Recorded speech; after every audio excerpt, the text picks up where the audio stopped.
Hey folks, and welcome to our presentation on how a muscle contraction happens. My name is Chris Carr, also known as Natural Body Man, and we're here right now in Margate, Florida at a really nice park. I'm going to give you as simple as a scientific explanation as I can.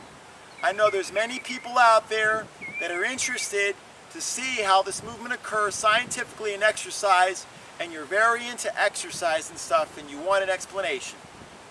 Okay, so basically in our bodies, whenever we do a movement like this, any kind of movement, calcium is released from the body, usually from the sarcoplasmic reticulum.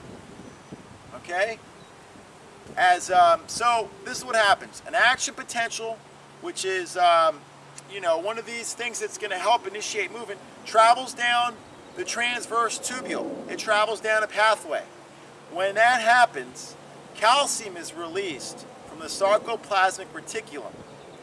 As that happens, a conformational calcium will bind to troponin C, and a conformational change will happen. And basically we have this thing called actin and myosin. Okay? And you see here, myosin is this. It's always stationary. Okay? And actin is right here. And it moves. When actin comes here and slides over myosin, that's when the contraction occurs. Okay? So, myosin is also covered up. Tropomyosin covers up myosin, so myosin and actin don't touch. But once you move, these touch, the contraction occurs. Okay? So in step 3, tropomyosin uncovers myosin. Okay? Uncovers. Okay? From there, basically actin will bind to myosin. It will bind, just like this. Basically, a contraction occurs. Some people call it a power stroke. Okay? From there, movement occurs. And then, the enzyme calcium adipase comes into effect, and it pumps back all the calcium back into the sarcoplasmic reticulum. Okay? We need to make sure all that is pumped back in, because if it's not, then you could get like a muscle spasm, or it could also excite the body so much you could get like a heart attack. From there, tropomyosin, once calcium is all pumped back into the sarcoplasmic reticulum, tropomyosin will cover myosin again, so actin cannot touch it.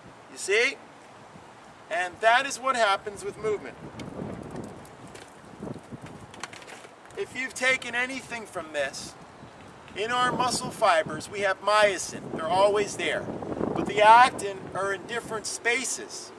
And when this calcium is released, then the actin will slide over and cover the myosin. And that tropomyosin plays an effect in that too. And then in order for basically relaxation to occur, the calcium needs to be pumped back to the sarcoplasmic reticulum. See, for anything, like for pull-ups, see? Woo! These monkey bars are nice. When I get fatigued, because of course I can do a lot of them. Yeah, right, Chris. When I get fatigued, that is when the calcium adipase comes in there and returns the calcium back in, so I won't get a muscle spasm and get a heart attack. So again, this is Chris Carr, aka Natural Body Man, coming to you live from South Florida in Margate, and I want you to have fun and exercise. Yeah!